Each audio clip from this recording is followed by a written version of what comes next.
welcome back to the channel. Going to be working on the Mx5 today. The weather's not great outside, so I can't finish off the Civic with the new timing belt and stuff like that. I've got all the bolts, so the last time we got all these bolts all zinc plated, and we got all these brackets and stuff all painted up. There are a few brackets that still need to be painted, but there's not many, so we can paint them as well. I'm going to try and bolt up all these engine bay parts and get the engine bay pretty much complete. So to start off with, I'm just going to go ahead and just figure out where all the parts go. I'm not actually sure, so I'm going to just start bolting everything up.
Bolted some of the brackets up, bolts on the front, but that's all we can do for the front because we are still waiting on a few new parts to bolt up all the brake lines and fuel lines. So what I'm going to do is I'm just going to move on to the rear and get the tank bolted up, or that we painted in the last video, as well as possibly get the rear subframe bolted up as well in the back. Here's subframe, still need to bolt up, so we've got to put the tank in first. So I'm going to go ahead and try and bolt the tank in on my own, and then hopefully put the subframe in as well.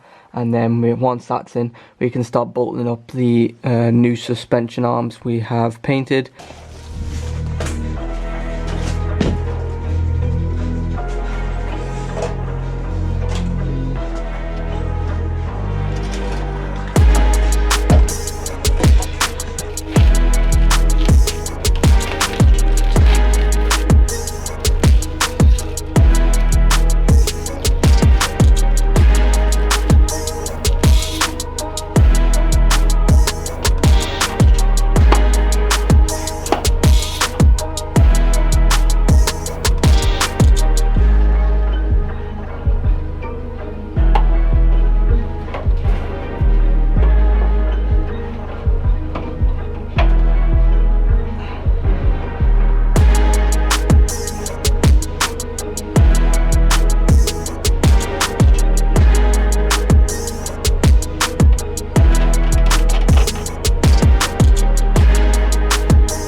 I got the subframe and the tank all bolted up now, as well as we actually got a few of the fuel lines bolted up because we needed to get the lines up in above the tank to bolt onto the tank itself. So that's all. We got a few lines all placed in, then they'll run along all down there. We need to add in a couple more, I think, and then also the brake lines.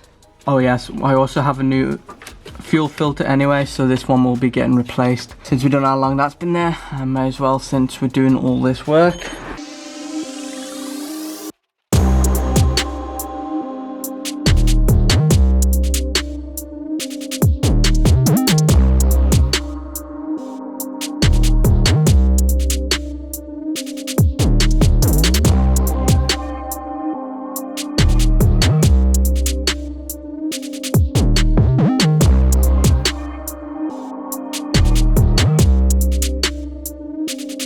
pretty much got all that done. Didn't really do that much. Well, it seems like we didn't do much, but there's progress anyway. So the fuel tank and the rear subframe is all bolted in.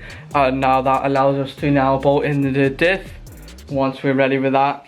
So we put in a few of the fuel lines, and so it's all come up to here, and we gotta get them sorted at some point. It doesn't seem like we've done too much, but there's loads of, we did do quite a lot of it in the bay. There's just a lot of fiddly bits that all on the engine that parts have to bolt up. I've done a lot of work, but it doesn't seem like much on camera because it's just tiny little pieces, so it doesn't seem like I've done that much, but it took a while. And we still got a lot more to do. We got all these, we got the ABS lines and brake lines to bolt in as well, but we're waiting on a few bits there before I can do that. And we've got these brackets, have no clue where they go. I've got to figure out that as well. So it's just a lot of trying to remember where everything goes. It's a bit slower than usual, but once I get past all this bit, it's gonna go a lot quicker, because we'll get all the diff in, bolt up all the suspension pieces, and then we can get in closer to get it on the ground and it running. So also I've got a sandblasting machine, or sandblasting cabinet, which I've just got, and I'm hoping to be able to speed up a lot of the stuff rather than grinding all the rust off pieces of subframe pieces and suspension parts. And I also want to get a powder coating oven so we can powder coat all these suspension parts on other projects. I think powder coating would be the best, most durable anyway. But yeah, that's about it for this video. Thanks for watching, and I'll see you in the next one.